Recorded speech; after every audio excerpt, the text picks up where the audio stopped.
Dr. Seshagiri Rao Vellanki is an Indian scientist and is a former Distinguished Scientist and Associate Director of the Satish Dhawan Space Centre, SDSC, Indian Space Research Organisation, ISRO. He worked in ISRO for more than 39 years in various capacities. He also served in ISRO under Professor Satish Dhawan for 3 years. He was instrumental in setting up state-of-the-art real-time systems and computer networks for flight safety at SDSC SHAR. He also developed data processing software required for displaying flight trajectories. Hi, I am Dr. Seshagiri Rao Vellanki. I am from Krishna district of Andhra Pradesh, India. I am born and brought up in a village in Krishna district. So I studied in a Telugu medium school and followed by my pre-graduation, graduation and post-graduation. I did my post-graduation in physics at Chandrayan University. I completed in 1974 and I joined research there in 1974. But in the middle of the research, I discontinued and joined ISRO because that is my passion to work in space. So I joined in 1976 and worked up to 2018.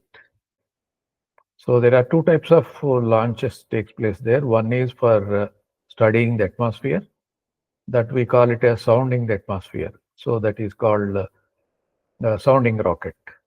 So the other one is satellite launch vehicles.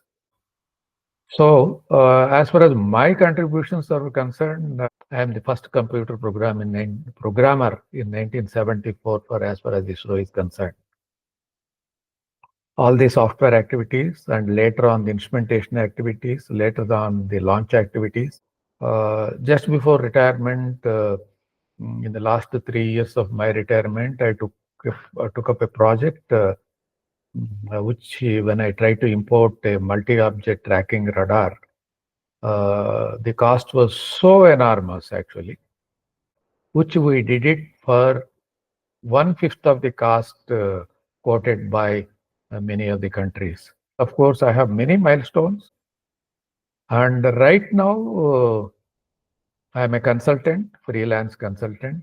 As far as my hobby is concerned, let it be any subject. Let it be an IT, let it be, let us say AI, let it be robotics. I can give a talk for a given title in the advanced area with a short notice of maybe less than 2 to 3 days. My latest keynote address was a talk by title Classroom to Cosmos. I was invited by Jammu and Kashmir government as a state guest. I went there. More than 600 students like you participated. My hobby is reading journals of latest science and technology, make it as a slide and store it in my database. So that means that is irrespective of the subject. The moment that happens, even somebody says that, can you give a talk? Then I say yes. I can compile my from database various slides, whatever I read and recorded, and I can make my talk in 2 days' time and deliver it. So in brief, this is my activity, let us say right from joining from ISRO to now. Was amazing. You have done many, many wonderful things. When you were around our age, did you always know that you wanted to go into aerospace? Yeah, actually, when I was at your age, I was in a farmer's village where we don't have an electricity there. Normally, I'm a shy person to mix with my co-children or co-friends. So I opted for going to library in 1962. So 1962, I'm fortunate to have a very big library in our village. That was, let us say, run by the old Jamindars. So all Telugu books are there. So I studied Upanishads. I studied Vedas on my own. Also studied Ramayana, Mahabharata, everything by the time I completed 10th. The only person who used to attend those discourses, they used to discourage me. Why are you attending this discourse? Go and play. But somehow I got an interest. That is how it started. Later on, I used to read, let us say, in the library itself, newspapers. In one newspaper, I saw that Russia started the space activity, that Yuri Gagarin launched to space. And that was in 9th class. And in 10th class, I saw another news item that computers are being used at that time. So when I first saw the space activity by Russia, I thought I should work in space activity. Then I saw the computer news, then I thought I should work on computers. So both were in my mind. So what I did was, when I am doing PhD in Andhra University, in 1974, a computer was installed there. That was IBM 1130. That computer size is almost a big hall size at that time, almost the processing power is maybe less than your mobile. So that was a very big computer. Believe it or not, for 1 year, I was the only user. I spent myself in reading the manuals. At that time, there are no computers, degree or computer classes anywhere. Even computer courses were not formulated. So I studied the manuals and I became the only programmer there. Then later on, ISRO has announced that they need programmers on a newspaper. I applied. So see my luck. So I was recruited in 1976 as a programmer for launch operations. Even now, that is helping me to go through all latest things that are appearing various journals. That kind of a journal, I read at least 10 of them per week. So what I suggest to you is, what is your interest? You have to bring into the choice of your interest at this age. So you asked me a question, at this age, what you are supposed to do. First of all, look at the world. Look at various developments that are happening in science and technology. Let it be in finance, let it be in business, whatever it is. You don't take it, let us say, something is inferior or something is superior. If you take a right track, all are superior. Regarding one specific project, what are some tasks as a computer software engineer did you do in ISRO? Yeah, actually, the first and foremost topic that was assigned to me when I joined was they wanted a bunker to be constructed for scientists to stay. You go and integrate one motor, come back to the bunker and check up everything, make that it is safe, and then go back and assemble second motor. It is like that. It is called blockhouse. First task in 1976, saying that which is the best place surrounding the launch pad to construct that. So I took that and did my programming, and I came out successful that a particular area is very good, so that in case of danger, the impacts on that place is very, very minimal. And even now, that is there as a museum now when you go to the launch complex. So that was the first one. And the latest one is the AI related one. This is the moment the rocket is in flight. So if it is in the intended direction and intended trajectory, there is no issue. It will go and deliver the experiment there, or it will keep the satellite in place. In case because of any subsystem failure, it deviates. It can fall any of the landmass, and it can pose danger to the property and people. When a rocket starts deviating from intended path, and you should not allow it to go in the deviated path, because it can become dangerous. So that means in the computer, you should be able to detect it instantly for every 100 milliseconds. You should make use of radars and every time find out its position and velocity and determine where it is going to impact. Then the safety officer will take a decision whether you should allow the flight or terminate the flight. So such decisions were computerized by an expert system. You've mentioned this before, but can you please explain to us in more detail how do the interactions with other engineers look like? The interactions with other engineers, it becomes inevitable the moment you are working for a project. If you are working, let us take the computer science department or the IT related works. The IT related works, you are given a project. Let us say that project is related to, let us say, a financial status of a big company where it has got crores of transactions. For example, you take electricity bills or whatever it is. You want to find out which area the consumption is more and which area the bills are very high, and who are those people and where the bills are very less, or similar kind of a thing. So when such things are there, first of all, you have to normalize the data. What do you mean by normalization? That means you have to devise a frame and put the parameters in the order for every individual or every company or every society or every shop. So the moment you are normalized, you can make so much of data processing there. I can find out the consumption wise, I can find out faults wise, I can find out the bills wise, whatever it is. The moment you require that, you need a mathematical knowledge or a statistical knowledge. That is how the discussions with other engineering takes place when you normally go into a project mode. It is divided into such kind of small works.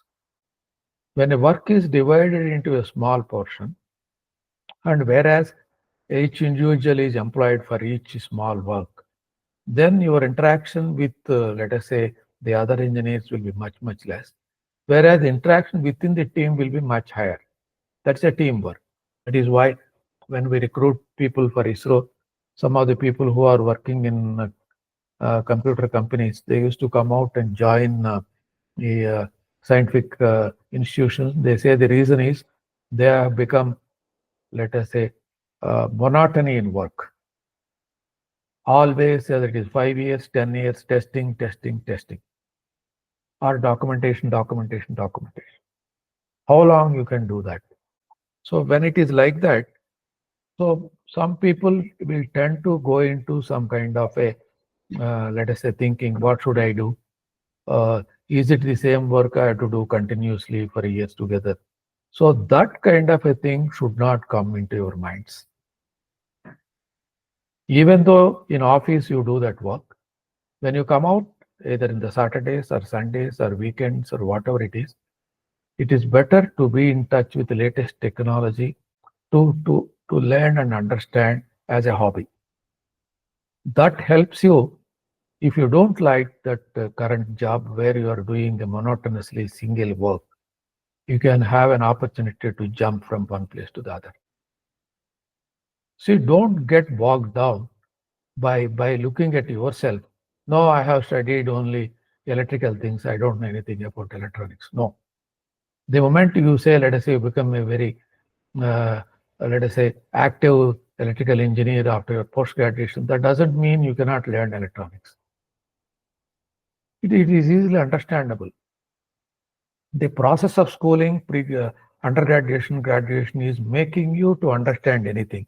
So you must have a couple of core areas where, irrespective of your studies, irrespective of your job, you should be able to understand, get along continuously.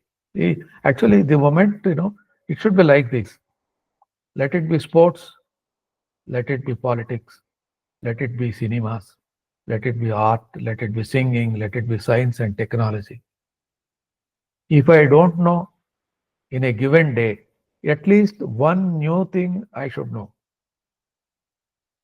Then I feel that I learned something. Great. It's really interesting to learn something new every day. Coming back to the core focus areas of aerospace, what are some core areas that would be good to learn in high school if you're considering a career in aerospace? The current core area in space is the rockets for launching satellites is the preliminary one. Your International Space Station is being orbited where Sunita Williams is there at roughly 250 miles. It travels at 7.1 kilometers per second. So to put such satellites and such space stations incrementally in orbit, rockets are used. Currently, the communications related to your mobile, related to your TV broadcast, related to your GPS, related to your cyclone observations, earth observations, everything is given by the satellites in space. Take it from me. It's not a surprise, maybe in about 5 years' time, your classrooms are managed by the robots through satellite teaching.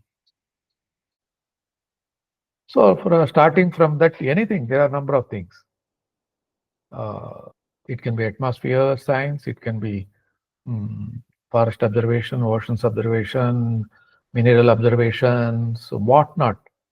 The satellite applications to human community is vast in nature. What subjects should we take if we're considering to work in space, aerospace?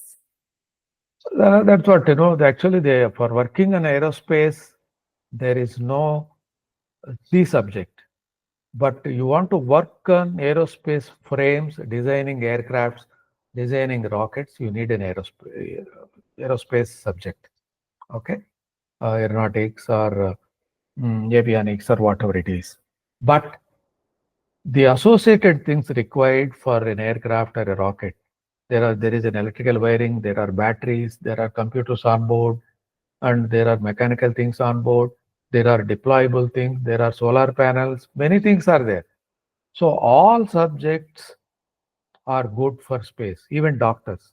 Sunita Williams is there. So there is a space medicine separately coming. So many things are there. Actually, all subjects are useful. I know. I'll give an example. A particular space company has got 8,000 staff. Out of that, 50 around, let us say 2,000 are admin, 6,000 are technical.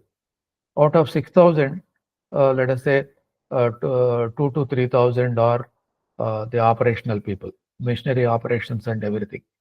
Then the remaining staff are scientists and technical engineers. So there, the aerospace is 10%, mechanical 20%, electrical another 10%, electronics 15%, computer 15%. It is like that. Now you tell me with my introduction, what subject you want to study? So we understand that a lot of the projects that you work on are very experimental. What are some obstacles you face and how do you overcome them? There are obstacles. The penalty because of the obstacles is the time delay. We can solve them. See, for example, when I am working in a control center,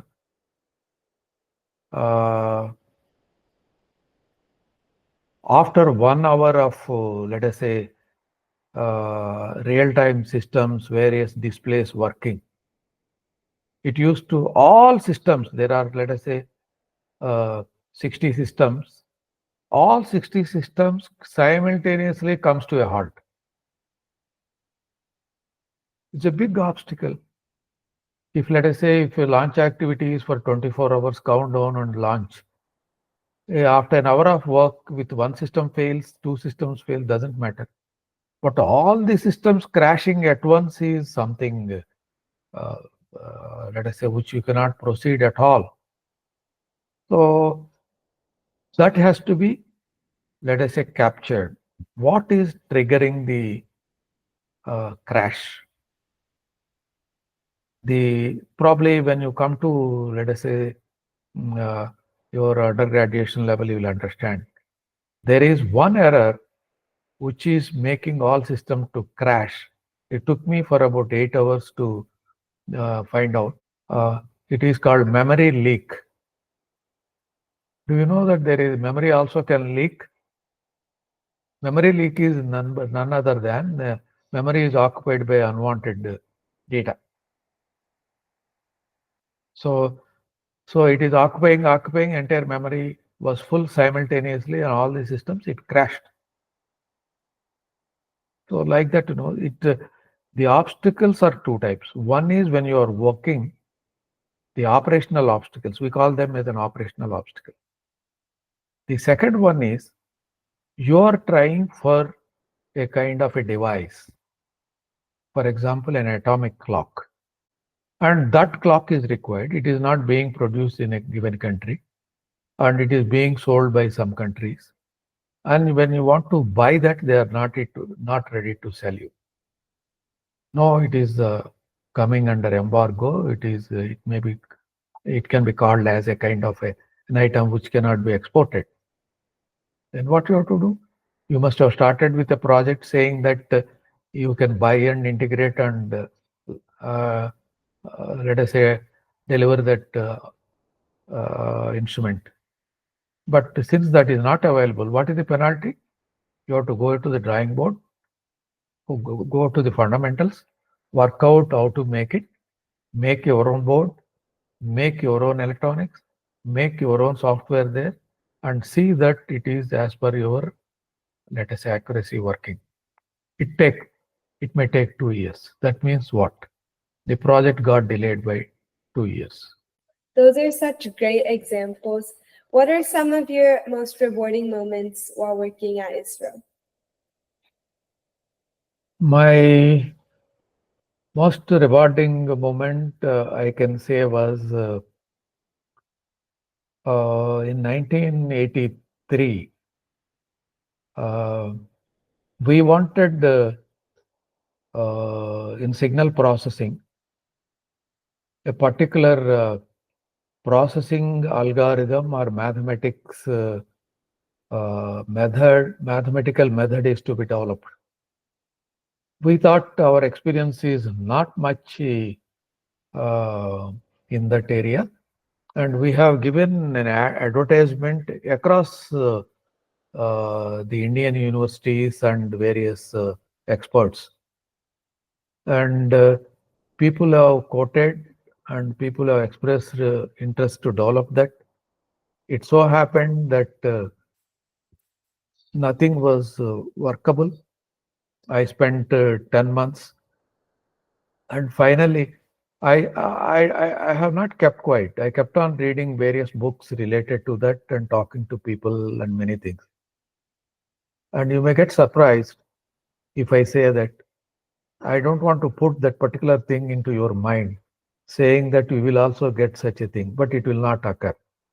What happened was, the moment I was so involved in that, I got a dream. How to solve it? I got a method appeared in my dream. Immediately I got up that was around 3 a.m. or so. I got up and wrote down in a notebook. Next day, I went to the department and implemented in 3 or 4 times. That was published. And it so happened in 1984, in one of the seminars, they directly invited me to present that topic for, let us say, for various scientists. So we were so fortunate. I was so fortunate. I was lucky, because if I don't say that you can solve like that, it's not possible. But why I'm quoting that is, the moment I got, it is workable, because whatever I saw in dream, I am able to write. But if I had a thought in that direction, it is workable. So be in that mode. Don't take my dream as an example. Very rarely you get into such things. Probably you'll be getting dreams whenever you want to go for some kind of a tourism sites, this, that, and all. So that's fine. But technical, no. Do you think aerospace engineering is a career to consider? Definitely, actually, if you have got a passion to work in space, it is definitely because the future space is something like this. All the activities, including the bank transactions and everything, is done through satellite links. Number one, and number two is very soon moon colonization may start by humans in about half a decade time. Okay.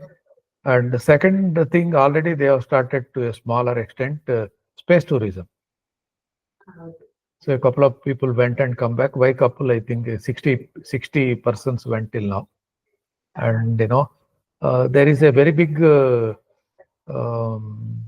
thinking going on across countries that they want to build a hotel like ISS. Thank you so much for this interview. You answered a lot of our questions and we learned so much. It was very informative. Thank you so much. Very inspiring and engaging. Thank you for taking time out of your day to talk to us. Yeah. So thank you very much, and I'm very happy to meet all of you. So in summary, I want to tell every one of you, before going to bed, just recollect what you have learned on that day, every day. It need not be studies. Something, you must learn something every day. Okay? All the best. Good luck. Here are some takeaways from today's video. Cultivate a positive mindset as your thoughts profoundly influence your future. Continuously improving your knowledge is the most effective way to achieve your career and personal goals. The core purpose of schooling and college should be to learn how to comprehend any advanced topic.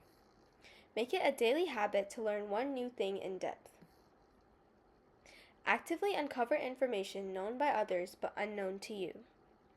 Interdisciplinary knowledge provides a substantial advantage in one's primary field. Space exploration and rocket science have advanced significantly, recently celebrating their 100th launch. Satellites are crucial for daily life, impacting communication and weather forecasting. The space economy is a $400 billion industry annually, with 70% dedicated to providing data utility for humans. There are numerous career paths in space research, including electrical, mechanical, aerospace, and computer engineering, among others. Hey guys, hope you learned something new from this video. Please make sure to like, subscribe, and share with all your friends. Bye!